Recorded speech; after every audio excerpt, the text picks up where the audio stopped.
होते हैं श्रोता, एक श्रोता। एक तो श्रोता वो है जो मन लगा करके कथा श्रवण करते हैं, और एक श्रोता कथा में आगे नींद खूब आती है। घर पे पत्नी से झगड़े होते, भैया चलो कथा में 2-3 घंटे कथा सुनेंगे, आराम से सोएंगे। और एक होते श्रोता, कथा कम सुनते, प्रश्न ज्यादा करते हैं। ऐसे संसार में देखे गए हैं।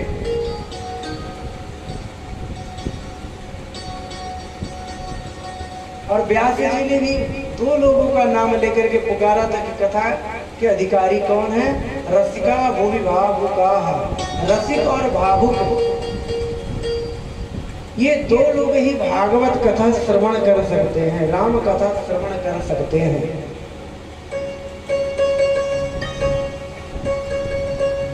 श्री तुलसीदास जी महाराज ऐसे खलों की वंदना कर रहे हैं। अब उसके बाद श्री तुलसीदास जी महाराज संत और असंत दोनों की वंदना कर रहे हैं। बंदहु संत असत जन चरना, बंदहु संत असत जन चरना, दुख प्रदउ भय बीचु कछु बरना, दुख प्रदउ भय बीच कछु बरना, बंदहु संत जन चरना, बंदहु संत जन चरना। श्री तुलसीदास जी महाराज कहते हैं, अब मैं संत और असंत की दोनों की वंदना करता हूँ।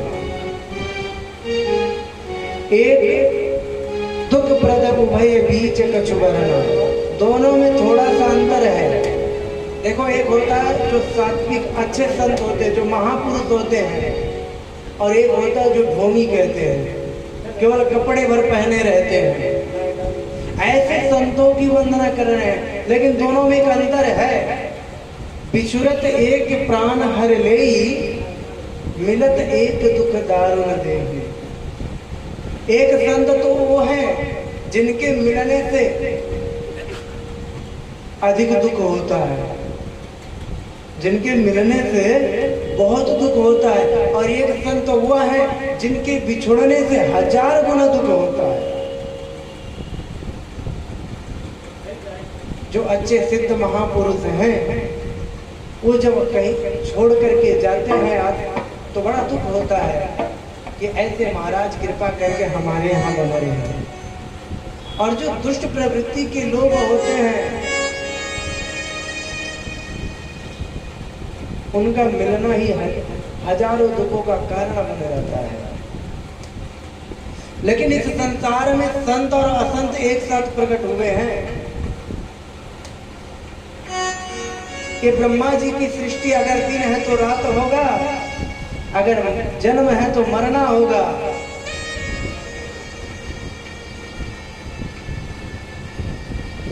अगर जवानी है तो बुढ़ापा भी आएगा, अगर धर्म है तो अधर्म होगा। अरे भाई, अगर धर्म ही धर्म बचेगा तो एक दूसरे की महिमा कौन गाएगा?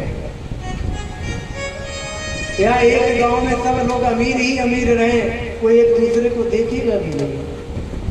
इसलिए दिन और रात, धर्म और अधर्म,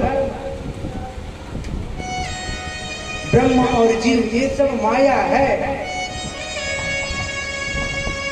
ये सब सृष्टि को चलाने के लिए एक परंपरा है, लेकिन यह दोनों एक साथ प्रकट हुए हैं। उपजई एक संग जग माही, जलद जोंक जिम गुण में लगाई। लेकिन इनमें एक अंतर है। जैसे कमल जो है वह जल में प्रकट होता है, और जोंक भी जल में प्रकट होती है, लेकिन उसके गुण अलग अलग है।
वृंदावन बिहारी लाल की।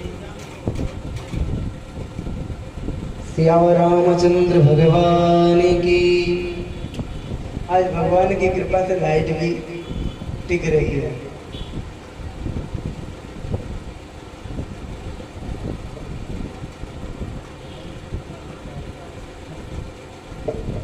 तो कहते हैं जैसे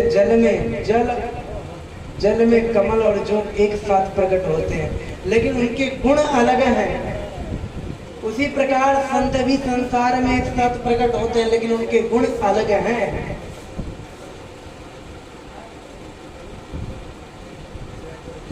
जोंक क्या करता है?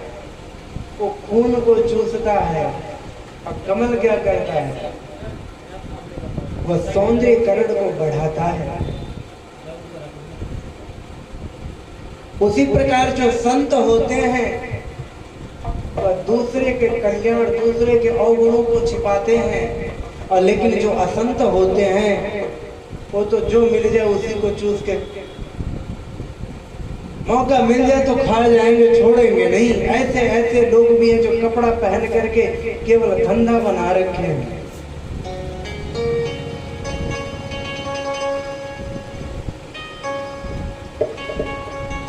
जैसे कमल को दर्शन से, स्पर्श से, दर्शन करने से, स्पर्श करने से सुख और आनंद की अनुभूति होती है। कमल को, पुष्प को देखते हैं तो मुख खिल जाता है। उसके सौंदर्य को देख कर, उसको स्पर्श करके मन प्रसन्न होता है। लेकिन जो होता है वो स्पर्श करता है तो कुछ नहीं करता, खून को चूसता है। उसी प्रकार जो असंत हैं वह जोंक के समान है, और जो संत हैं वह कमल के समान है। भल अनभल निज निज करे तुलकी, भले और बुरे अपनी अपनी करनी के अनुसार सुंदर यश और अपयश की संपत्ति को पाते हैं। जो अच्छे लोग हैं, धर्मात्मा लोग हैं, उनका यश होता है, और जो बुरे लोग हैं उनका अपयश होता है। जैसे भगवान श्री राम मर्यादा पुरुषोत्तम हैं, या बड़े बड़े ऋषि जो हुए, विश्वामित्र, वशिष्ठ जी, या बहुत सारे धर्मात्मा राजा भी हुए, बहुत सारे भक्त भी हुए, प्रहलाद जी, ध्रुव जी। इन्होंने अपने कर्मों के कारण, संतत्व के कारण आज उन्होंने जो यश प्राप्ति की है, जब तक ये सूरज और चांद रहेंगे तब तक उनके नामों की महिमा गाती जाएगी। और एक है अपयश जिसने प्राप्त किए, जैसे रावण हुआ, हिरण्यकश्यप हुआ, कंस हुआ। हम तो कहते हैं भैया दो प्रकार के बनो, या तो रावण बनो या तो भगवान के सच्चे भक्त बनो, ध्रुव और प्रहलाद के रूप में। बीच वाले बनोगे कोई कुछ नहीं, भीड़ वाला नहीं है। अरे रावण बनोगे तब भी कल्याण होगा, और ध्रुव प्रहलाद बनोगे तब भी कल्याण होगा। ना ही तो रावण बन पा रहे हैं, ना ही तो भक्त बन पा रहे हैं। आज तो इतना सामर्थ्य नहीं है कि रावण बनने का, तो कम से कम भगवान के भक्त ही तो बन जाओ।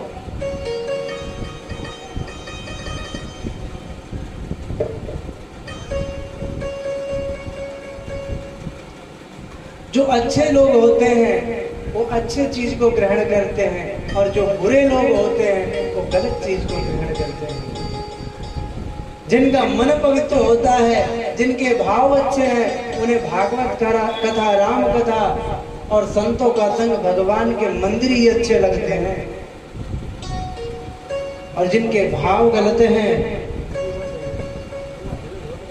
जिनका खान पान गलत है, उनको कथा अच्छी लगती नहीं है, उन्हें भगवान के भक्त अच्छे लगते नहीं है, उन्हें भगवान के मंदिर में जाने में शर्म आती है, उनको तिलक लगाने में शर्म आती है, उन्हें अपने माता पिता के पैर छूने में शर्म आती है। भलो भलाई बहलहि लहि निचाही नीच सुधा सराही अमरता गरल सराही नीच। भला भलाई को ग्रहण करता है और नीच नीचताई को ग्रहण करता है।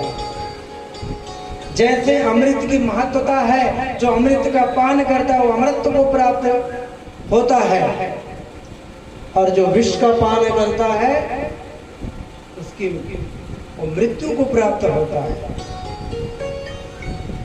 अब इस संसार में अमृत क्या है? भगवान की कथा ही अमृत है,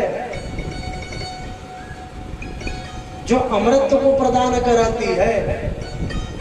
और विष क्या है? संसार के जो सुख हैं वही तो विष है।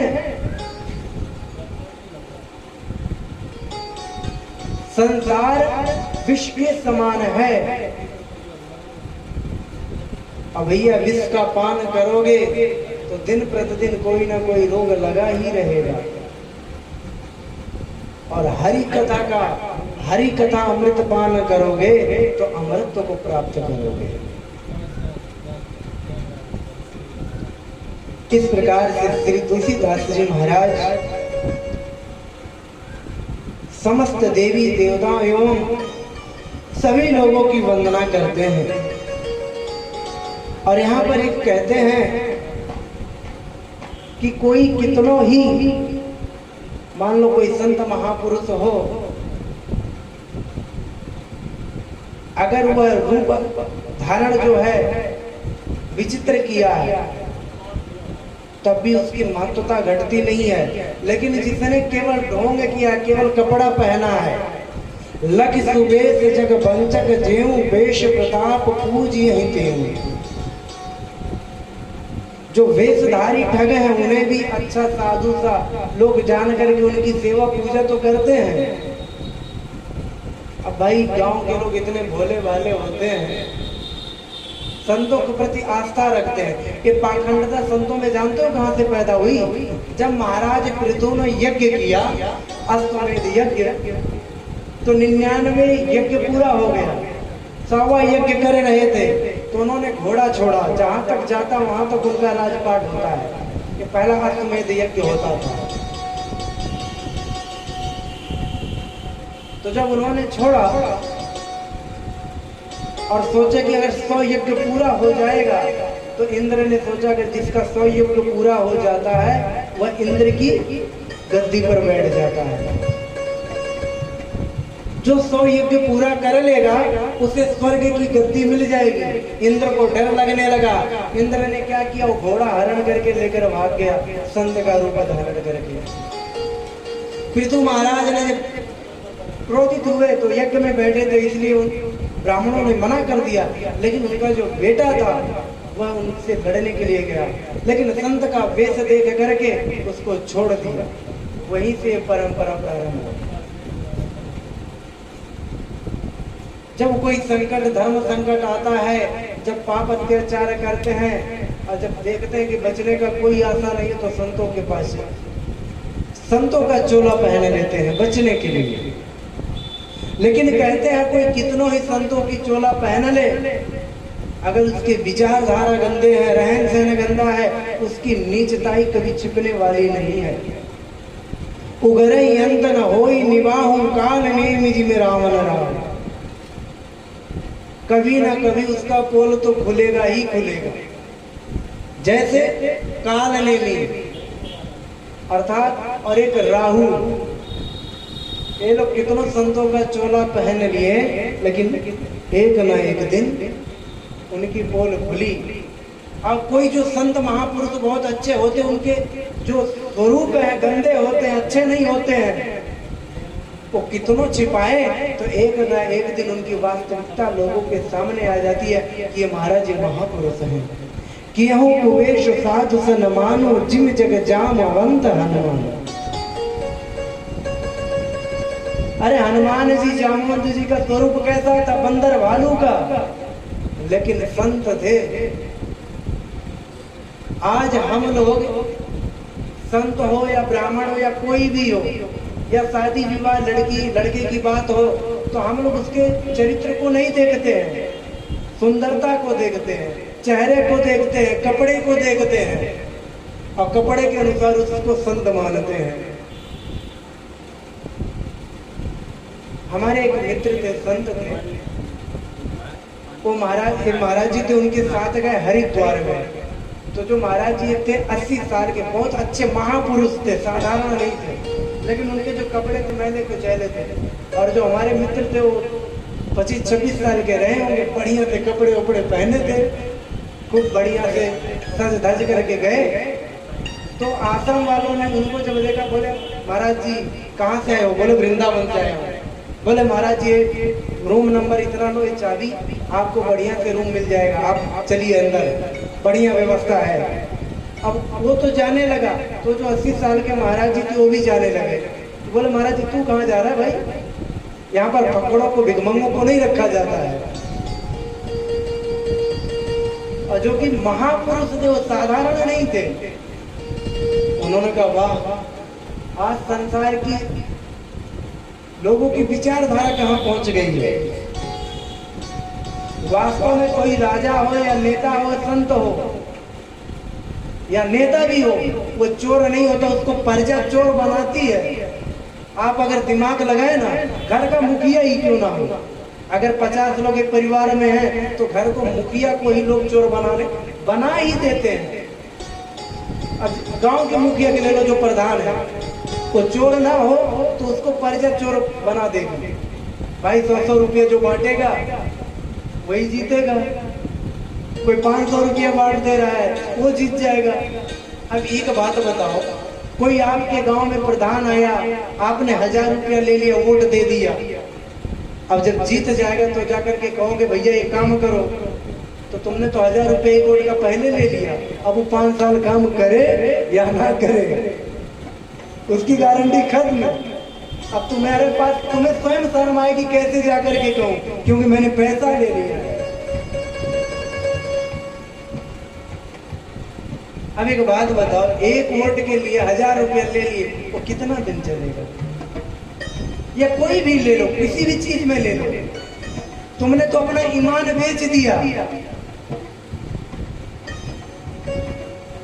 और ये वो एक वोट की बड़ी महिमा है, बहुत महिमा है। अगर एक वोट कम पड़ जाए ना तो सरकार गिर जाएगी।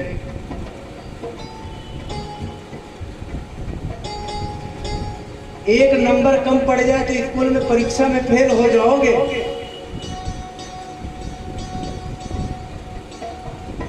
वहां पर गुंजाइश नहीं चलती, लेकिन हम लोग उसको महत्व समझ ही नहीं रहे हैं।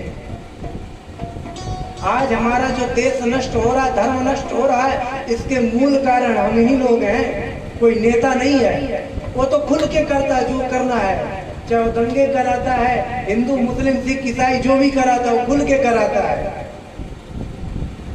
लेकिन हम लोग, हमें पता होते हुए भी ऐसे चोरों का साथ देते हैं, फिर कहते हैं भैया नेता ऐसा है। अरे भैया नेता ऐसा नहीं है, हम ही लोग चोर हैं इसलिए ऐसा है वो।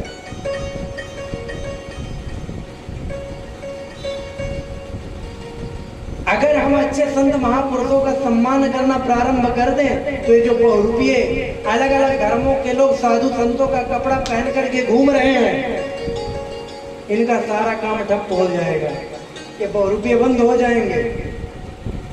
आज गांव में जो संत घूमते हैं, मांगते हैं, अगर आपको विश्वास ना हो, अगर आपके गांव में 10 संत आए हो, महीने में 2 महीने में एक बार आधार कार्ड देख लो, आपको गारंटी कह रहा हूं 10 में से तो 8 तो बिना हिंदू धर्म के तो होंगे ही नहीं, पक्का हिंदू धर्म के नहीं होंगे वो। हमारे धर्म को बदनाम करने के लिए, धर्म को नष्ट करने के लिए हम लोगों को आपस में लड़ाया जा रहा है।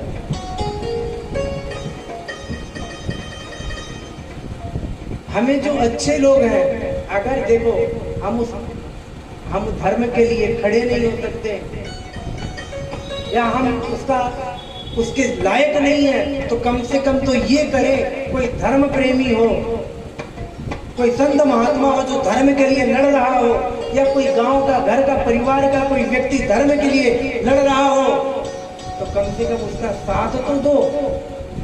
अगर ताकत नहीं है लड़ने की तो उसका तो साथ तो दो।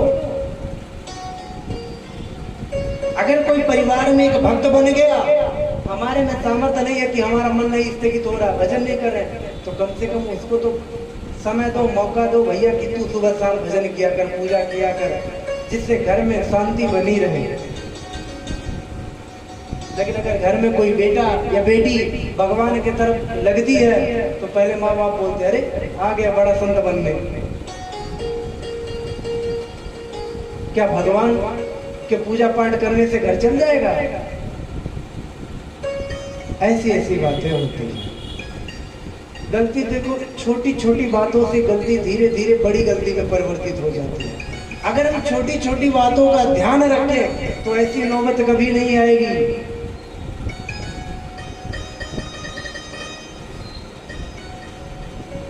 लेकिन हम लोग ध्यान नहीं रखते हैं, जिसके कारण ऐसा होता है।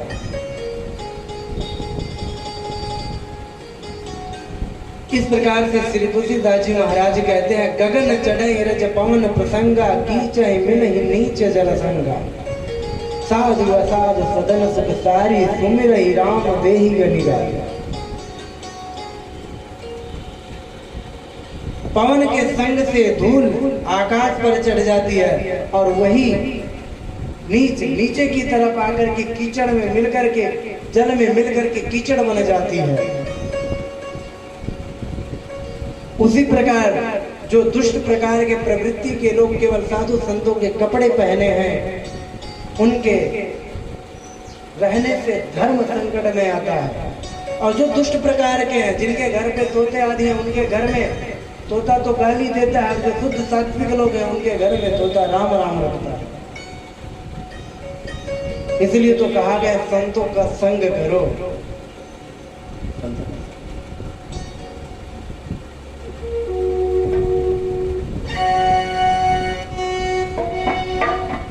संतन के संग लगी रे तेरी अच्छी बनेगी, संतन के संग लगी रे तेरी अच्छी बनेगी, संतन के संग लगी रे तेरी अच्छी बनेगी।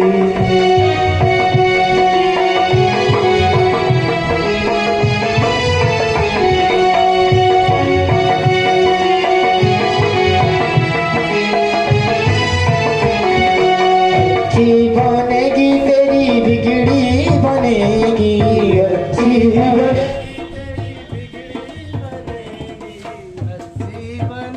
तेरी बिगड़ी बनेगी, अच्छी बनेगी तेरी बिगड़ी बनेगी। ओए तेरो बड़े भाग रे तेरी अच्छी बनेगी, संग लग रे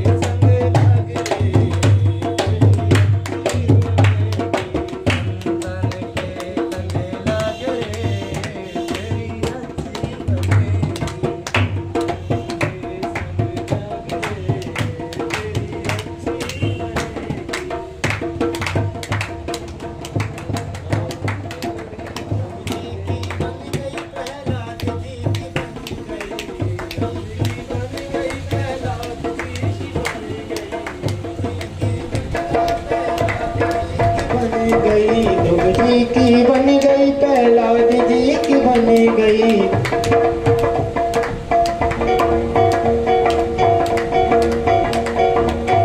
हरि कीर्तन में लगी रे तेरी अच्छी बनेगी, संत के संग लगी रे तेरी अच्छी बनेगी।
देवी देवताओं की वंदना किए। अंत में कहा सिय राम मैं सब जग जानी, कर हम प्रणाम जोरि जुग पवनी। श्री तुलसीदास जी महाराज कहते हैं इस समस्त संसार को सिय राम में जान करके, पशु पक्षी जीव जंतु जितने हैं सबको सिय राम में जान करके सबको प्रणाम करता हूँ। और एक ही प्रार्थना करता हूँ, मेरे पास इतनी बुद्धि नहीं है कि मैं जिसके जरिए श्री राम कथा रूपी सरोवर को तैयार कर सकूं। इसलिए आप लोगों से प्रार्थना है, निवेदन है कि आप लोग कृपा करके, करुणा करके आशीर्वाद दें संत महात्मा आदि, जिससे मैं भगवान श्री राम के चरित्रों का वर्णन कर सकूं।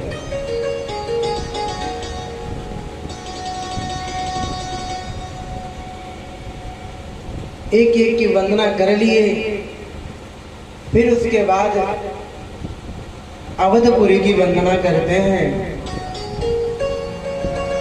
बंदा हुआ अवधपुरी अति पावनी, बंदा हुआ अवधपुरी अति पावनी, बंदा हुआ अवधपुरी अति पावनी, बंदा हुआ अवधपुरी अति पावनी। सरजू सरी कल कलो सनतानी, जो सरी कल कलो सनतानी, बंदा हुआ अवधपुरी अति पावनी, बंदा हुआ अवधपुरी अति पावनी। श्री तुलसीदास जी महाराज कहते हैं मैं अति पवित्र श्री अयोध्यापुरी और कलयुग के पाप को नाश करने वाली श्री सरयू नदी को प्रणाम करता हूँ, वंदन करता हूँ। देखो भारत में वैसे तो बहुत सारे धाम हैं, लेकिन 3 धामों को बताया गया है। जैसे श्री धाम वृंदावन है, वहां पे कोई व्यक्ति मरता है तो सीधे गोलोक धाम में जाता है, और श्री अयोध्या धाम में कोई व्यक्ति मरता है तो साकेत धाम में वहां रहने की महिमा है। वहां पे रहने की बड़ी महिमा कि वहां पे रहता वो साधारण नहीं है। और आप तो काशी का नाम तो सुने ही है कि वो मुक्ति का धाम कहा गया है। जीते जी कहीं भी रहो, मरते समय अगर कहीं काशी की कुछ किलोमीटर के अंदर अगर शरीर शांत होता है तो उसका कल्याण हो जाता है। लेकिन भाव हो तो एक कहावत है,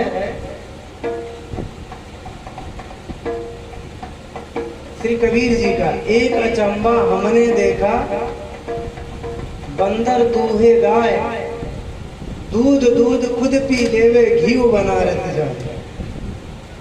बड़ा सुंदर कथा है। एक ही श्लोक अगर इस दोहे को समझ लिए तो पूरी कथा समझ लो। हमने सुन ली। एक अचंबा हमने देखा बंदर दूहे गाय, दूध दूध खुद पी लेवे घी बनारस जाए। अब भैया दूध जब पी लेगा तो घी कहाँ से जाएगा?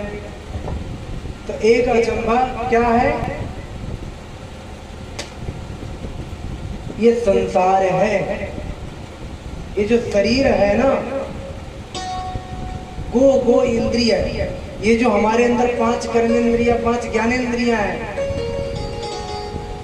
ये मान लो गाय हैं और बंदर दूहेगा। बंदर कौन है? ये मन। और इस शरीर में जब तक ताकत रहती है तब तक मन कहता भैया, अगर चलते चलते थक गए हैं तो मन कहता भैया थोड़ा और चल लो, या देखते देखते कुछ थक गए हैं तो मन कहता भैया थोड़ी नजर कम पड़ रहा है तो भैया चश्मे लगवा लो। काने कहती है भैया संगीत सुनना है, थक गए तो भैया थोड़ी और। तो जब तक शरीर में ताकत होती है तब तक मन इनसे सारा काम करवाता है। हम लोग भी बाल बच्चे परिवार में लगे रहते हैं जब तक ताकत रहती है। जब शरीर से ताकत निकल जाती है फिर भैया चलो काशी में मर जाएंगे तो मुक्ति हो जाएगी। जब तक मतलब बंदर जो दूध पीता है, मतलब ये जो है मन, जब तक शरीर में ताकत होती है तब तक तो संसार के काम में लगे रहते हैं। जब शरीर में ताकत नहीं रह जाती है तब हमें धाम की याद आती है, संतों की याद आती है, भगवान की याद आती है। लेकिन कहा गया है जो 20 से लेकर के 30-40 साल की उम्र में जो कुछ व्यक्ति जो कर लेगा वही उसके हाथ लगेगा। अगर इसमें बनना है बिगड़ना उसके ऊपर है। अगर वो इस समय अगर भजन कर लेगा, साधन कर लेगा तो काम बन जाएगा।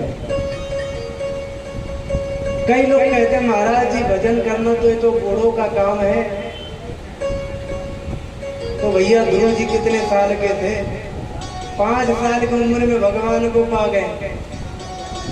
कोई कहता है महाराज जी भगवान का भजन तो भगवान उसी को मिलते जो बड़े ज्ञानी विद्वान हैं, वो तो ब्राह्मणों को भगवान मिलते हैं। तो भैया सबरी कौन थी? एक भीलनी थी। कोई कहता है जो ज्ञानी विद्वान होता उसे भगवान मिलते हैं। तो एक भागवत कथा में आती है गजराज या जामवंत हनुमान जी। भैया ये कौन से विश्वविद्यालय में पढ़ करके आए थे? ये तो बंदर भालू हाथी थे, तब भी भगवान को पा गए।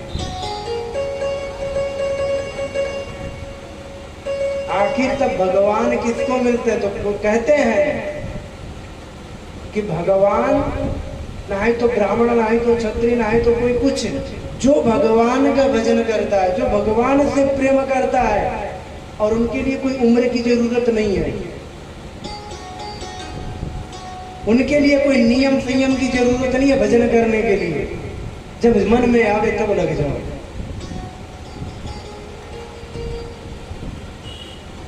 भगवान किसी चीज के भूखे नहीं है।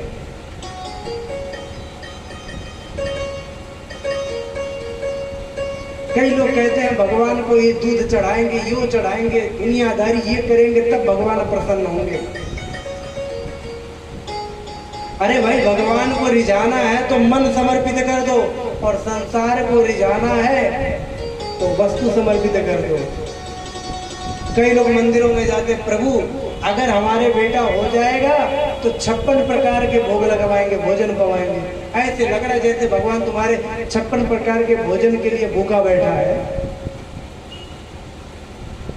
भगवान के साथ भी व्यापार करना प्रारंभ कर दिए।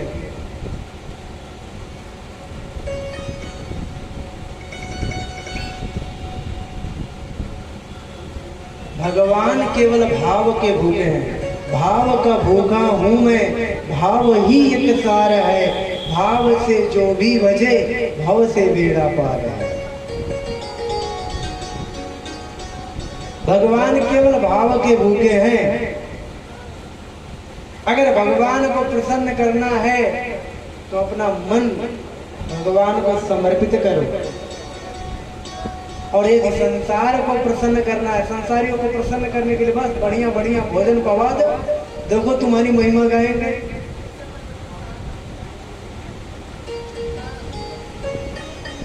हम स्वयं सुने हैं, कोई भोजन पा करके किसी के हाथ से आता है, अगर बढ़िया रहता तो पूरे गांव में जाकर के कहता भैया क्या बताए, बड़ा बढ़िया सिस्टम था, बफर सिस्टम था, रसगुल्ले रसमलाई सब कुछ मिल रहा था, क्या बढ़िया भोजन बनाया। अगर संसार में नाम चाहते हो तो संसारियों को भोजन अन्न खिला दोगे, नाम हो जाएगा। लेकिन भगवान को यदि प्रसन्न करना चाहते हो तो भगवान अन्न धन के भूखे नहीं है, आपके भाव के भूखे हैं। अगर अन्न धन के भूखे होते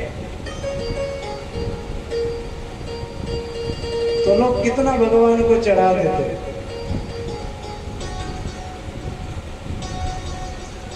तो ये अयोध्या का और वृंदावन का, ब्रज का अर्थात, और काशी का ये इतनी महिमा है कि यहाँ पर निवास करने वाले सब भगवत स्वरूप हो जाते हैं।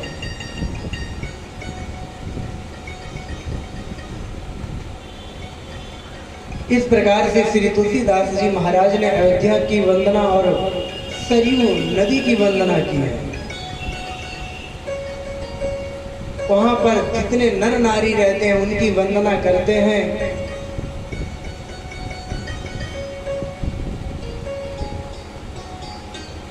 दशरथ जी की वंदना है, तीनों माताओं की वंदना है।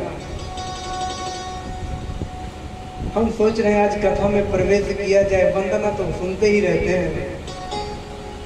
अब वंदना में बस भगवान के प्रणाम किए गए हैं।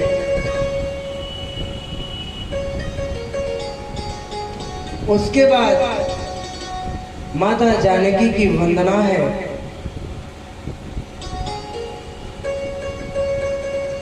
जिनकी कृपामयी होने से, छत्र छाया जिनके आशीर्वाद से अगर मिल जाए तो भगवान भी सहज में प्राप्त हो जाएंगे। और वास्तव में जितना जल्दी श्री जानकी जी प्रसन्न होंगे उतना जल्दी भगवान श्री राम नहीं होंगे। घर की बात ले लो, माता पिता अगर होते हैं तो अगर बेटों को किसी चीज की जरूरत पड़ती तो पापा जी से डायरेक्ट नहीं करता है पिताजी हमें ये चाहिए, उसको डर लगता है।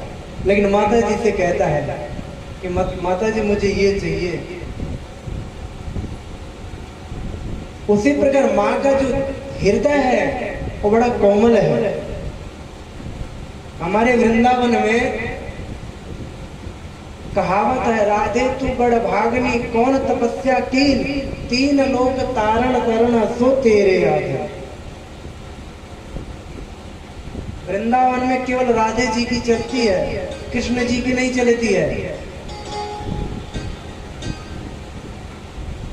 आजकल तो विचित्र गाना बन गया, भगवान पे भी बना दिए हैं।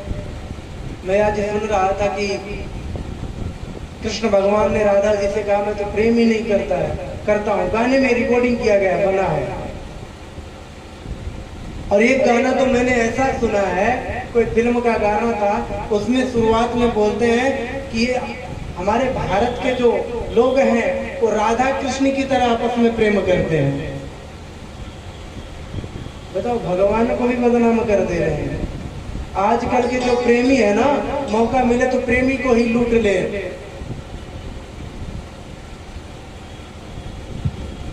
प्रेम का मतलब है, चाहे वो अपने बेटे से हो, भाई से हो, बहन से हो, प्रेम तो भगवत स्वरूप है।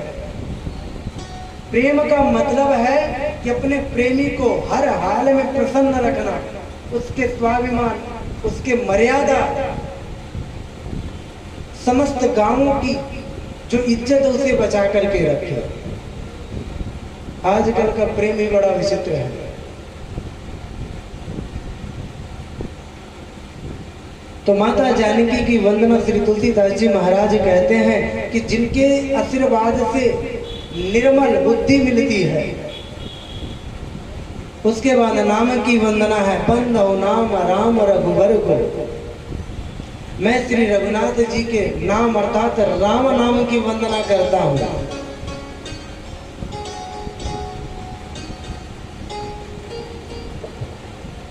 जान आज कभी नाम प्रतापो, भयो शुद्ध करी उल्टा जाबो। नाम की तो इतनी महिमा है कि जाने में अनजाने में चाहे जैसे भगवान के नाम का गायन करो कल्याण कर देती है। श्री वाल्मीकि जी ने राम राम तो नहीं कर पाए, मरा मरा कहते कहते सिद्ध महापुरुष हो गए। भयो शुद्ध करी उल्टा जाबो। उल्टा नाम जप करके वो इतना लोगों को मारे थे कि उनके मुख से राम राम निकल ही नहीं रहा था, मरा मरा निकल रहा था। आप अगर जल्दी जल्दी में मरा मरा मरा करोगे ना तो राम राम की ध्वनि निकलेगी।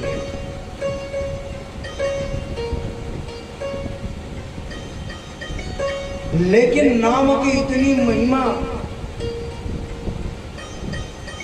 कि वह